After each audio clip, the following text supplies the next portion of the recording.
Video চালু করো তো, ভিডিও চালু সামনে দাঁড়াও, ছবি তুলো। সুমন্ত দা ভিডিও চালু আছে তো, ক্যামেরাটা ঘোরাও কেন এদিকে? ভাই একটু পাশ দিবেন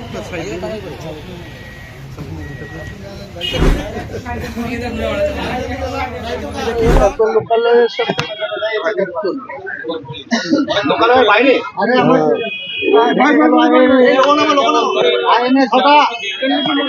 না না না, আমি এখানে একটা মাদ্রাসায় যাবো।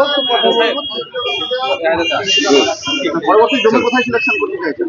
আমার জমি তো সিলেকশন হয়ে আছে ভাই 6 তারিখের। এই অ্যাডিশনাল আমাকে পোজ করেছিল, তাই আমি আজকে দেখতে এসেছিলাম। এটা আমার পছন্দ না, লোকেশন এত লোকালয়ে এসব প্রজেক্ট হয় না, তার কাছে এটা প্রশ্নই না। আপনি তো বলেছিলেন বেলডাঙ্গাতে হবে, তাহলে অন্য জায়গায় বেলডাঙ্গা তো হবেই, বেলডাঙ্গা হবে। বেলডাঙ্গাতে করবো, এটা 12/12/2024 সালে ডিক্লেয়ার করেছে। তারপরে কোনো এক মহারাজ সাগরদিঘিতে 5 কাঠা জায়গার উপরে রাম মন্দিরের শিলান্যাস করেছে। আমি আবার যখন 6 তারিখের কথা পুনরায় বাবরি মসজিদের কথা বলেছি, এখানকার বিজেপির নেতা সাখারাপ সরকার বলেছে বহরমপুরের কোনো জায়গাতে রাম মন্দির হবে। ও নিজের জায়গা না খরিদ করে 1 নম্বর খতিয়ানের জায়গায় ঝোড় কাটতে শুরু করেছে। তো সে কে কি করছে তা নিয়ে আমার কোনো বক্তব্য না, ওটা সরকারের জায়গা, সরকার বুঝবে। সরকার রাম মন্দির করতে দেবে না বারণ করবে, এটা সরকারের ব্যাপার না। আমি আমার নিজের জমিন খরিদ করে বেলডাঙ্গাতে 6 তারিখে শিলান্যাস করব। একই কথা কতবার রিপিট করব ভাই? না, এখানে জায়গা দ্বিতীয় রাম বাবরি মসজিদের জন্য কিসের জন্য ও প্রপোজ করেছিল? আমি এসছি, আমার জায়গায় পছন্দ হয় না। আর এসব প্রশ্ন, সওয়াল প্রশ্নের কোনো জবাব আমি দেবো না। 6 তারিখে আপনি অনড় রয়েছেন, 6 তারিখে হবে। নিশ্চয়ই।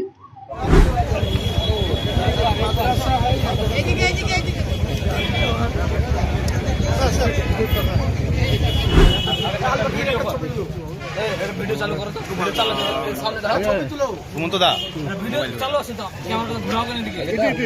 ভাই একটু পাশ দিবেন।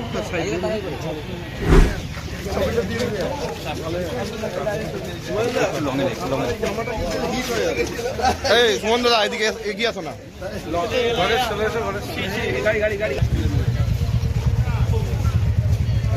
ঠিক আছে, আমার সাথে কথা হয়েছে।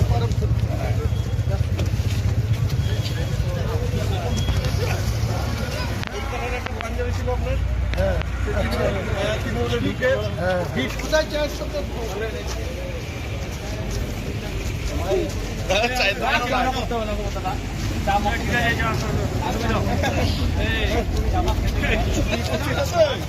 এত হুটোপাটা কেন করিস বলতো?